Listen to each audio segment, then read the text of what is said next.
Graça e paz, vamos para a nossa terceira aula dentro da doutrina dos anjos. Vamos estar conhecendo um pouco mais o ministério, as aparições, as ações que eu considero a parte mais importante, considerar quais são as ações que nós temos na Bíblia dos anjos, para que possamos ter uma base para aquilo que é dito hoje como experiência com os anjos, para que não possamos ficar sem um parâmetro, sem uma base clara a esse respeito. Então, vamos conhecer a história, conhecer assim em que momento eles estiveram a interação, né, com os servos do Senhor, mas também estaremos aprendendo quais são as ações objetivas, propositivas, ou seja, dentro de um propósito que os anjos eles participaram, né? Eles interagiram com a espécie humana. Vamos lá? Vou abrir na tela agora o slide para que a gente possa dar o prosseguimento. Muito bem, nós temos aqui a primeira lâmina, que é justamente onde iniciamos, e vamos, paramos aqui, né? Aqui nós encerramos a segunda aula e vamos dar prosseguimento a partir dessa imagem, onde nós temos os anjos do Senhor interagindo e de que maneira? Os anjos serão agentes centrais na execução dos eventos escatológicos. Quando você lê o livro de Apocalipse, você vai ver a ação constante dos anjos, eles cooperando ativamente em cada evento, eles interagindo em todo o processo. É importante ver, é importante analisar como o céu interage com a terra e como os eventos, tanto no mundo espiritual, tanto quanto no mundo material, eles, em algum momento da história, eles se entrelaçam. E principalmente no período escatológico, ou seja, naquele momento ali do arrebatamento da igreja, do levante das nações contra o povo de Israel, a maneira como tudo isso acontece tem a participação dos anjos livrando, guiando, transmitindo mensagem, enfim, eles tendo uma ação ativa, constante, né, em relação à obra do Senhor, para que a palavra do Senhor ela se cumpra devidamente conforme ela foi liberada. A participação dos anjos se intensificará nos tempos do fim, desempenhando papéis decisivos no arrebatamento, na tribulação e no estabelecimento do reino de Cristo. Ou seja, nesses momentos escatológicos, nesse período escatológico, entre o arrebatamento, a tribulação, o estabelecimento do reino, do milênio, né? Os anjos eles agem de maneira muito clara na Bíblia. E é importante, no estudo sobre Apocalipse, você pode ter um aprofundamento maior a respeito da participação dos anjos. Primeiramente, nós temos o arrebatamento. A vinda do Senhor será anunciada com a voz do arcanjo. Os arcanjos anunciarão com alta voz a volta do Senhor, né? A busca da igreja, o arrebatamento da igreja. Esse texto ele está em 1 Tessalonicenses, capítulo 4, versículo 13, versículo 16, perdão, quando Paulo ele fala a respeito das últimas coisas. Ele fala a respeito da revelação das últimas coisas. A igreja sendo, portanto, arrebatada, o anjo anunciando, então, a volta do Senhor.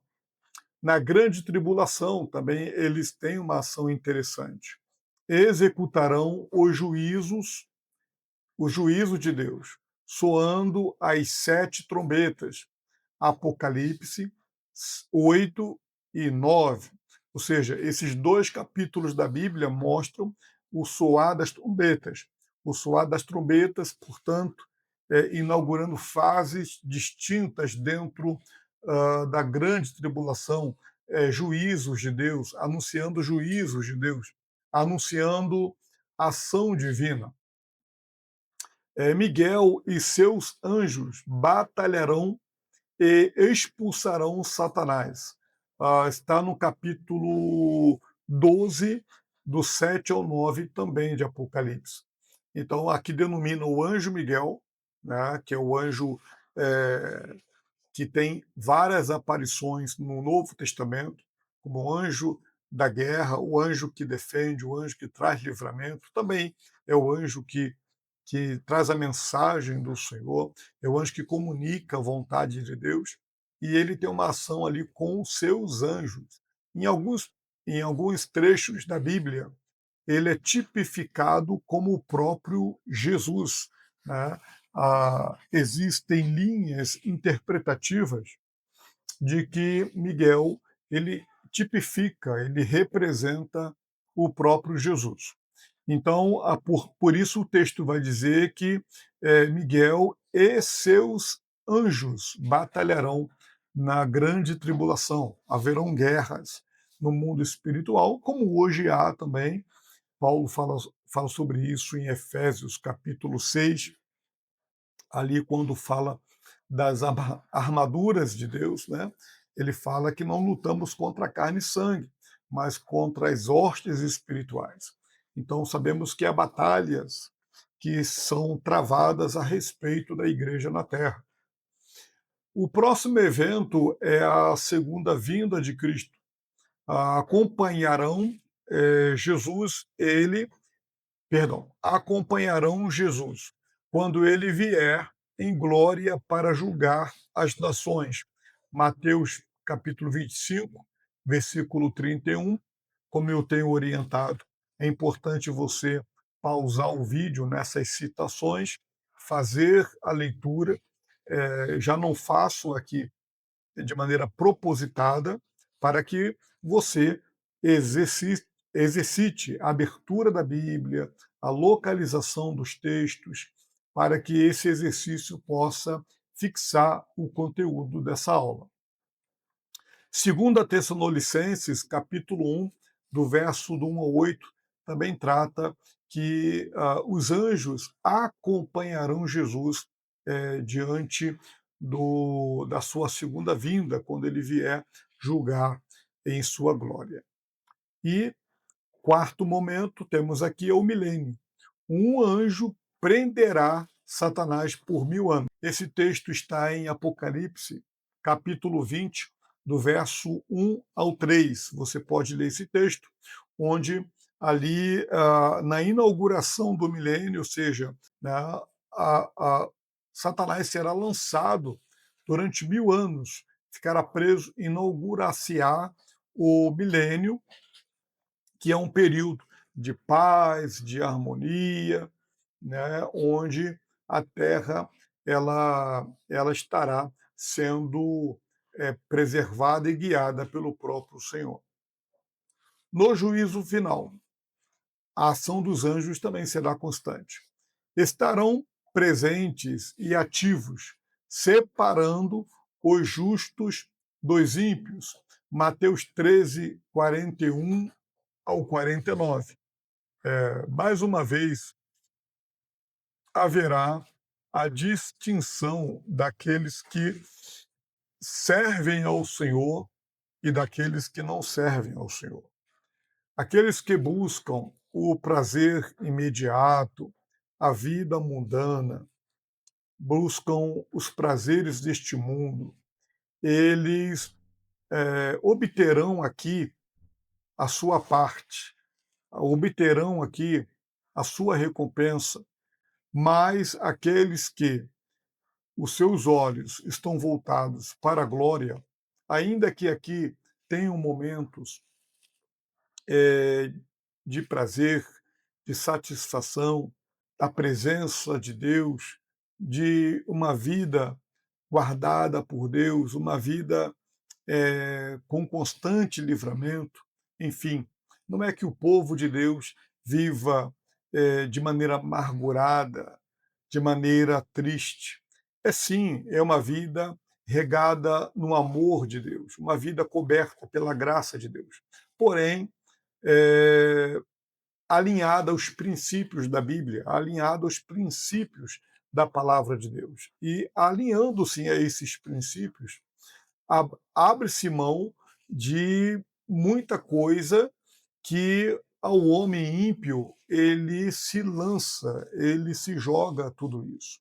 Porém, lá na frente, a Bíblia diz que haverá uma separação e os anjos do Senhor que agindo de maneira muito clara e objetiva, separando entre os ímpios e os justos. E o texto em Mateus, ele lança luz a esse respeito desse momento importante na história, no julgamento aí da raça humana, quando então os ímpios serão julgados segundo as suas obras. Anjos são seres criados por Deus, com natureza fundamentalmente espiritual. Ou seja, anjos não são seres materiais, não são seres assim como nós, dotados de carne e osso. São seres criados para agir, para transitar dentro do mundo espiritual. Logo, a sua matéria, a maneira como eles são formados, é totalmente espiritual.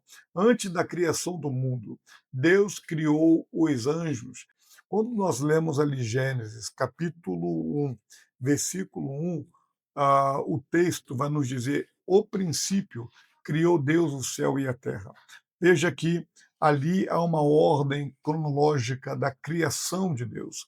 Deus cria primeiro os céus, né? Há um ponto na eternidade onde Deus cria a própria eternidade. A eternidade, portanto, é uma criatura de Deus. E Deus cria toda a atmosfera espiritual e ali os anjos são criados. Então, em algum momento entre a criação da eternidade e a criação da espécie humana, a criação da, dos objetos visíveis, né?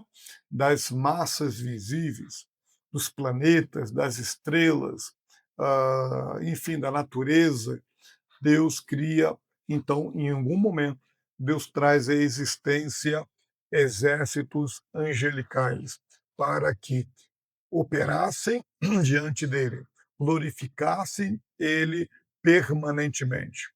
Neemias 9:6 temos um texto. Eles foram criados, não gerados. Um anjo instantaneamente do poder divino, ou seja, eles foram criados, não gerados.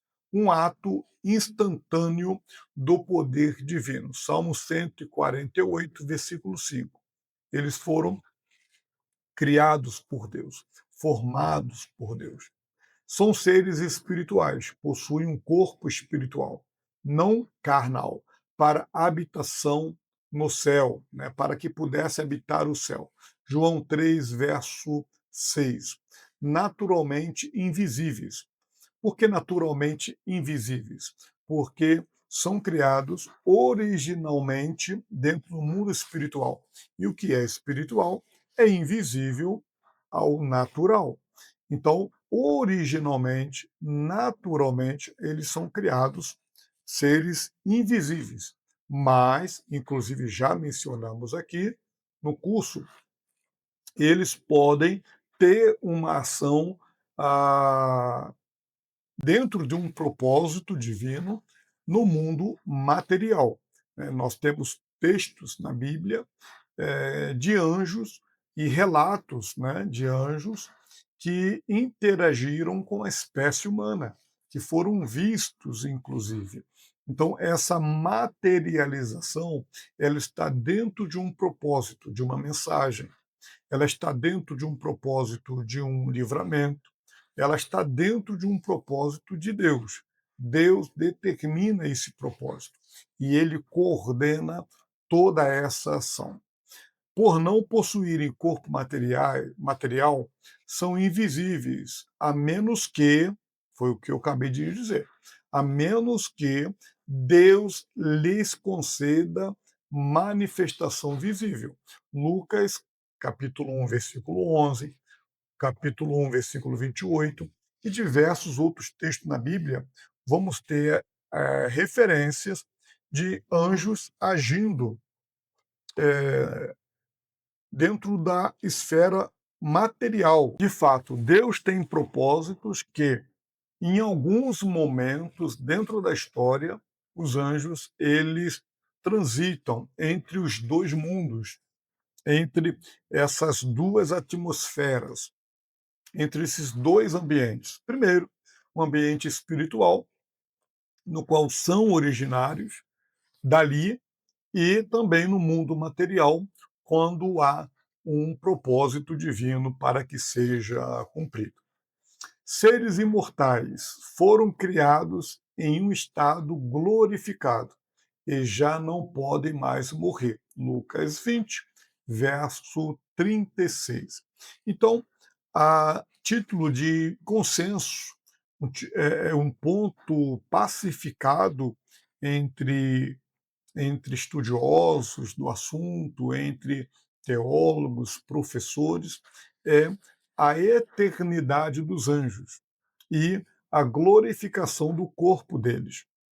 A eternidade, como eu disse há pouco, dentro de um momento já criado, ou seja, não são seres eternos à semelhança de Deus. Deus existe e nada existe antes dele.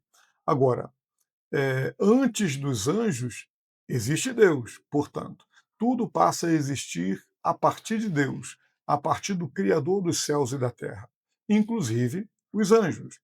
E eles são eternos dali, do momento da criação para frente. Assim como nós, que em algum momento nascemos, Deus nos deu a vida, o fôlego de vida, nos tornamos eternos a partir daquele momento. Porque a alma, ela não morre. O espírito dado por Deus, ele não perece. Porém, a carne, ela tem o seu momento de início e o seu momento de fim. O corpo tornar-se-á pó. Porém, aquilo que é espiritual, imaterial em cada um de nós, permanecerá eternamente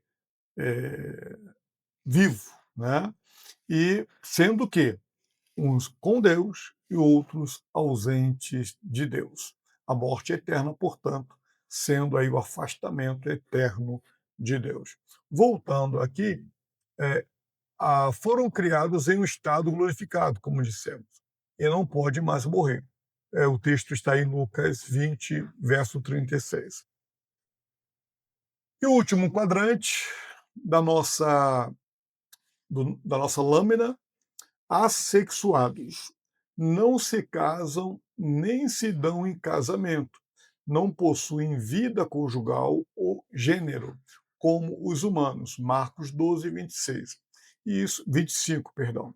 Isso de explicar, para explicar de maneira lógica, não há a sexualidade dos anjos porque não há propósito nisso estabelecido por Deus. Anjos não foram criados para multiplicar-se. Anjo não foi criado para criar anjinhos. Portanto, não existe anjinho, não existe anja. A Bíblia denomina anjo, né, no masculino, e são seres assexuados, são seres que não se procriam, são seres que não se dão em casamento, né? E foram criados, então entendemos assim, dentro de uma quantidade, de maneira quantitativa, já desde a eternidade, daquele número específico, ou seja, Deus, não sabemos quantos anjos são, embora quando lemos ali Apocalipse, vá nos referir, vá nos dizer que são milhares e milhares, né? São muitos. E então Não há uma quantidade, portanto, né? Não há uma quantidade específica de quantos anjos são. Porém, sabemos que são muitos, e esses muitos já foram criados como muitos, ou seja, Deus, quando os trouxe à existência, já os trouxe na mesma numeração que assim ele determinou, sabendo que, trazendo à memória, que Satanás, quando ele é lançado nos céus, ele traz consigo uma rebelião da terça parte dos anjos. Não sabemos quantos são, mas sabemos que, acompanhando assim a rebelião, foram a terça parte, né? Então, temos a terça parte da quantidade que há nos céus, que foram assim anjos caídos, anjos que se desviaram da verdade, mas eles foram criados dentro de uma quantidade já determinada por Deus. Anjos, portanto, não se casam, não se dão em casamento, não existe anjos casando-se, não há como, né? Não há. E, inclusive, quando a igreja for arrebatada, assumiremos também um corpo glorificado e também assexuado, né? Assexualizado, melhor dizendo. Jesus ele diz que no céu não se casa nem se dá em casamento. Então, como seremos? Seremos como ele é, teremos corpo glorificado. Essa, essa anatomia que o homem tem, que a mulher tem, essa fisiologia disposta em cada um de nós, ela está dentro de um propósito de Deus, de fazer com que o homem possa crescer e multiplicar. Então, Deus ele é sábio em toda a obra que ele cria, pois nele foram criadas todas as coisas, nos céus e na terra.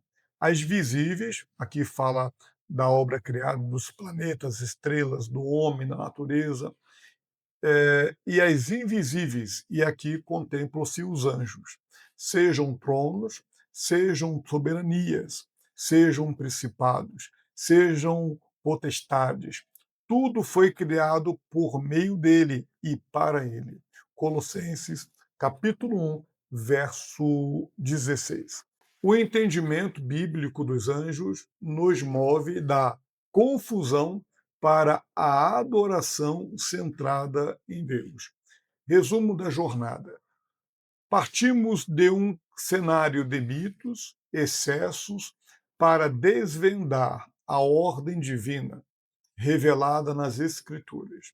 Vimos que o mundo espiritual não é caótico, mas governado por Deus, soberano por um Deus soberano, através de suas hostes organizadas, ou seja, da sua legião de anjos, que são devidamente organizados, hierarquizados, ou seja, eles trabalham dentro de uma, de uma subordinação, de uma organização hierárquica, e isso faz com que o céu esteja em ordem. Se Deus estabelece ordem no céu, como que nós viveremos sem que haja ordem, que haja disciplina em nossa vida?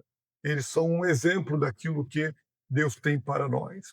Principais conclusões: anjos são servos, não mestres. Esse é um ponto que nós enfatizamos bastante no módulo 2.